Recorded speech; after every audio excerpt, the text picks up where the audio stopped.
The galaxy laughed at Earth, not with the gentle chuckle of amusement, but with the cruel bark of lords fattened on conquest. In their arenas of white stone and burning light, they mocked our inventions, our food, our culture.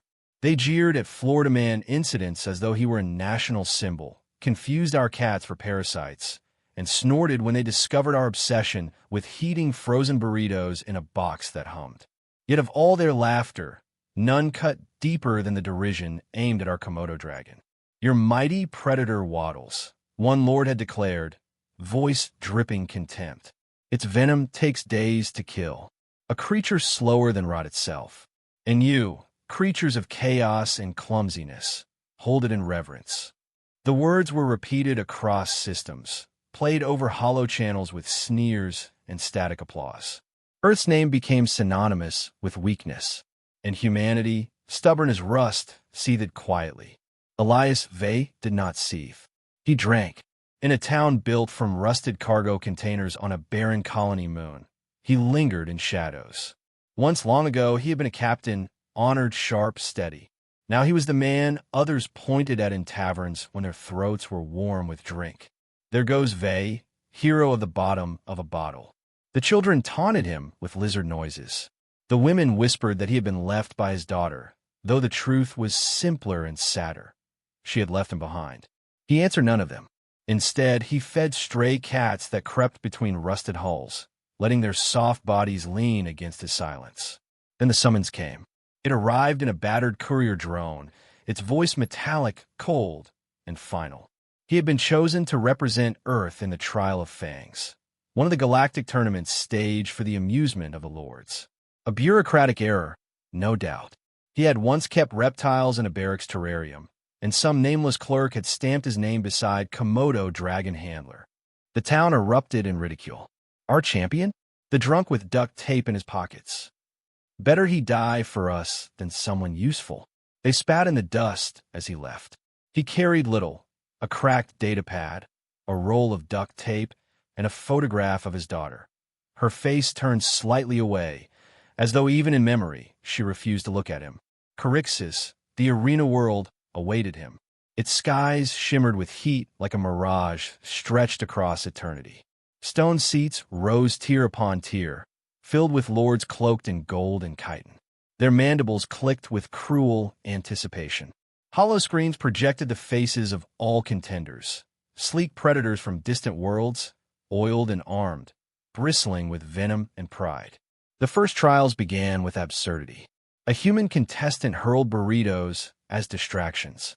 Another referenced a name, Chuck Norris, before attempting an impossible kick to the bewildered horror of onlookers.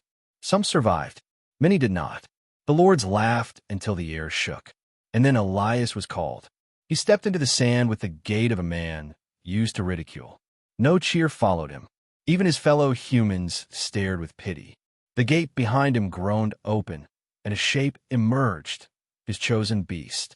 The Komodo dragon. It was not beautiful. It did not roar. It waddled forward on bowed legs, tongue flicking lazily at the hot air. The lords shrieked with laughter. One slapped his neighbor's carapace, wheezing, "Behold the Terran rock with a tongue."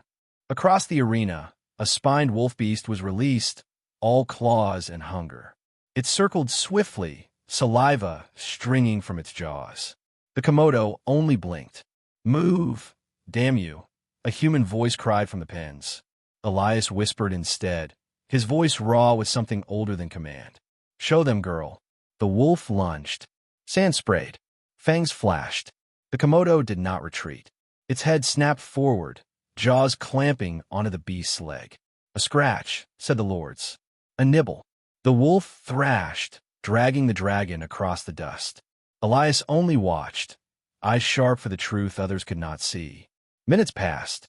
The wolf tore free, limping now. It lunged again, slower. Blood darkened its fur. Its breath rasped with confusion. The Komodo plodded forward, relentless, tongue flicking, jaws opening once more. The laughter faltered. The beast stumbled, collapsed, twitched once, and lay still.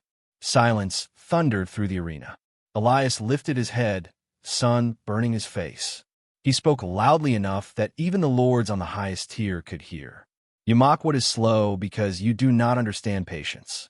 You scorn what seems weak because you have never watched it finish what it begins. That is your mistake. Gasps rippled. Some hissed with fury. Others stared in dawning unease. For the first time in centuries, the lords had witnessed a predator die not by speed or spectacle, but by inevitability. The gates opened again. From the shadows, a greater horror stepped forth. The tri-spined hydra, its 3 heads swaying like serpents, each maw lined with teeth meant to unmake armies. The crowd surged with excitement. They would not let their pride be broken by a lizard and a ruined man. The hydra struck. Sand exploded around Elias as a tail whipped past, cracking stone. He rolled aside, ribs screaming, and seized a broken pole from the ground. He bound it with duct tape to a fallen spearhead, his hands working with desperate precision. Always duct tape. Humanity's universal prayer. The Komodo struck again and again, small bites along the hydra's legs. Insignificant at first, until blood clotted, until venom seeped deeper. The monster roared, confusion breaking its rhythm. Elias darted between shadows, each breath a thunderclap in his chest, until the moment came. With a cry torn from the bones of his shame, he drove his taped spear into the central throat. The hydra shuddered, collapsed. Dust swallowed the arena. For a long moment, there was nothing but the sound of Elias's ragged breath and the slow scrape of the Komodo's claws on stone. Then, silence thick as morning. He raised a roll of duct tape high. This is humanity. We are not swift. We are not elegant. But we endure. And when we bite, we do not let go. The lords could not laugh. They could only stare. And you, listener, remember this. The world will mock your slowness, your silence, your shambling gait through life. Let them. Walk steady. Endure their scorn. For when the time comes, let your bite linger until even gods tremble. The corpse of the hydra still steamed when the lords found their voices again. Mandibles clacked, wings fluttered, and jeweled claws scratched stone as if the sound might scrape away their shame. The arena reeked of scorched dust and predator blood, but beneath it all lay something sharper: fear. For the first time in memory, the lords did not know how to laugh. Elias stood in the center of that silence, leaning on his taped spear, sweat streaking his dirt-caked face. His Komodo dragged itself closer, each step slow, deliberate, tongue flicking as though tasting victory itself. Together, they looked less like champions and more like inevitability made flesh. The High Lord of Charixis rose, his voice booming from a throat layered in gold scales. This cannot be. The trial is spectacle, not insult. You, Terran, will face the gauntlet of thrones. There you will learn humility, and your lizard will be revealed for the crawling worm it is. Elias did not bow. He spat into the sand, then whispered to his dragon, "They're scared of you, girl. That means we've already won." The gauntlet was no single beast, no duel. It was a labyrinth of trials strung together to break body and spirit alike. Fire pits, shifting stone, predators starved for weeks, machines built to grind flesh to paste. No one was meant to endure it. It was punishment disguised as honor. And now it was his fate. The other humans imprisoned beneath the arena pressed against the bars as Elias was led past. They were bruised, exhausted, yet their eyes burned with new ferocity. One grinned, a wild man with tattoos of flames on his arms. "Florida man wasn't a joke, brother. You showed them. Do it again." Elias only nodded. He had never been a leader, not truly. But here, among the mocked and the broken, hope clung to him like smoke. The gauntlet gates loomed, black iron carved with images of conquered worlds, each one marked by alien claws. The Komodo rested at his side, unbothered by the grandeur. The guard sneered, tightening chains around Elias's wrists as if expecting him to bolt. He gave him a weary smile. "You can chain the man," he muttered, "but not the duct tape." When the gates yawned open, the light swallowed him. The first trial was fire, a corridor of flame jets bursting in unpredictable rhythm. Elias crouched low, watching the patterns, the hiss of pressure valves. Timing. Always timing. He dashed forward, the Komodo lumbering beside him with eerie calm, as if fire were no more than sunlight. Together they slipped through the gauntlet unscathed, emerging into jeers from the balconies. Next came predators, sleek quadrupeds with glistening teeth and eyes like molten glass. They swarmed, circling, waiting for weakness. Elias wielded his taped spear with practiced efficiency, jabbing, feinting, drawing them into the Komodo's patient jaws. One after another fell, their speed meaningless against inevitability. Still the crowd shouted that luck could not last. Still the lords sneered from their high thrones. But the gauntlet saved its cruelest test for last, the mirror chamber. The chamber shimmered with crystalline walls, each surface reflecting not just body but memory. Within the glinting glass, Elias saw himself as he had been, uniformed, proud, standing before soldiers who trusted him. He saw the moment he faltered, the order that cost lives, the disgrace that followed. He saw his daughter turning her back, eyes bright with unshed tears. The weight of shame pressed like gravity. His knees buckled. The spear slipped from his hands. The lords leaned forward eagerly. This was what they wanted, not death but surrender. Beside him, claws scraped stone. The Komodo trudged forward, utterly indifferent to illusions. She flicked her tongue against the glass, leaving streaks of moisture that smeared the images into nonsense. She blinked at Elias, as if to say, none of this matters. The only thing that matters is forward. He closed his eyes, forcing breath into scorched lungs. You're right, girl. The past can bite, but it can't hold forever. He picked up a spear and pushed on. One wall shattered, then another, shards falling like rain until the chamber was nothing but rubble. At the far end, sunlight poured down onto the sand. The gauntlet was broken. Elias and the Komodo stepped into the light together. The arena erupted in chaos. Some lords shrieked for his death. Others whispered urgently to one another, calculating. This Terran had not only survived, but humiliated them twice, and now his name spread across the galaxy on every broadcast, every stream. Already, wagers flipped, markets shifted, rebellion stirred. The High Lord bellowed, "This is blasphemy. No human leaves this place alive." Guards surged forward, weapons gleaming. Elias lifted his spear, ready for the end. The Komodo hissed, jaws opening in defiance. But before steel could fall, the wild-tattooed human from the pens roared from the stands. "Rise, Earthborn!" A chorus followed, thousands of human voices chained, beaten, forgotten, shouting, stomping, slamming fists against bars until the entire arena shook. Their cry was not elegant. It was raw, feral, unbroken. The guards hesitated. Even alien soldiers felt the shift of history in the air. Elias stepped forward, standing taller than he had in decades. His voice carried across the tumult, scarred but unyielding. "You thought us slow. You thought us weak. But we are patient. We endure. And we remember every insult until the day we answer." He raised the duct tape again, tattered from battle, and the crowd of prisoners erupted into wild, defiant laughter. Not fear, not mockery, laughter that cut sharper than any blade. The lords could not silence it. They could only retreat into whispered councils, shaken by the sound of prey, refusing to cower. When Elias was led away from the arena, he did not stumble. The Komodo plodded at his side, tongue flicking with quiet satisfaction. The humans reached through the bars to touch him as he passed, pressing fingers to his arm, his shoulder, his back, as though he carried their dignity with him. Perhaps he did. That night, alone in a cell of cold iron, Elias unfolded the photograph of his daughter.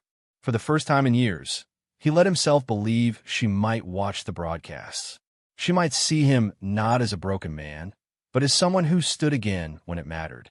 He placed the photo against his chest, closed his eyes, and whispered, "Not done yet." And you, reader, hear this truth. The world will drag you through fire, set predators at your throat, and force you to face mirrors of shame. Walk forward anyway. Let the past smear against the glass. For what endures is not speed, nor beauty, nor the approval of lords. What endures is the step you take after the world says you cannot. Dawn bled across Charixis like a wound, red light staining the arena walls. The lords convened in their gilded tier, their laughter replaced with something colder, conspiracy. Elias Vey stood in chains, his Komodo sprawled at his side, scales glinting faintly in the first fire of morning. Around them, the prisoners of Earth waited in silence, sensing the tide was about to turn. The High Lord spoke with venomous calm. Terran, you have survived what none should survive. Twice you have made us fools. Today we end this. No more trials. No more games.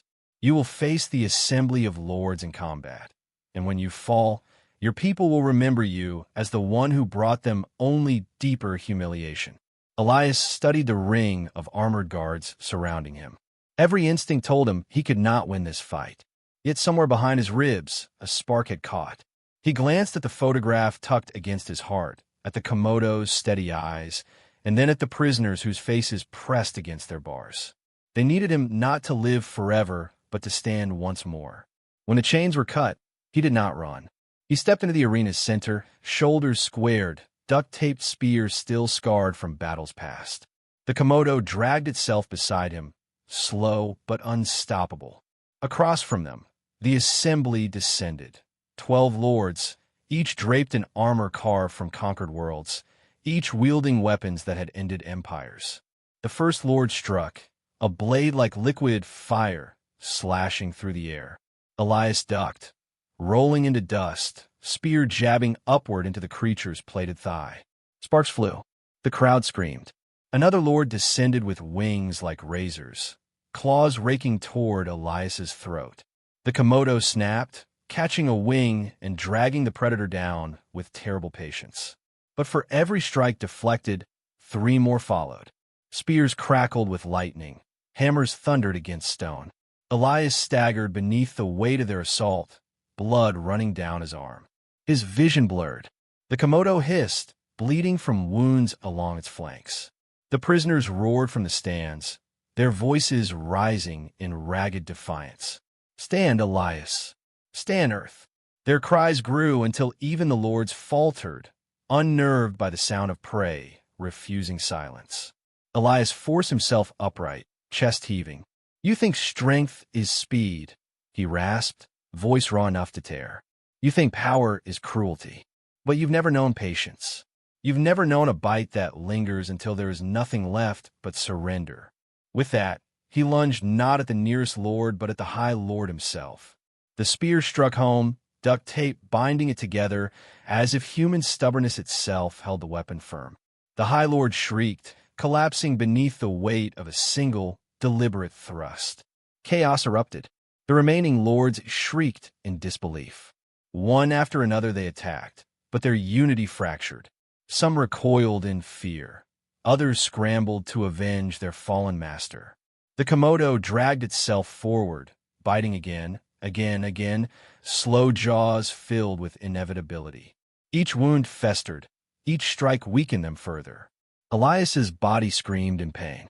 His knees buckled, yet he pressed on, fueled by the roar of his people, by the memory of his daughter's face, by the belief that dignity could still be claimed even by the broken. One by one, the lords faltered, their golden robes stained with dust and venom, their arrogance curdled into terror.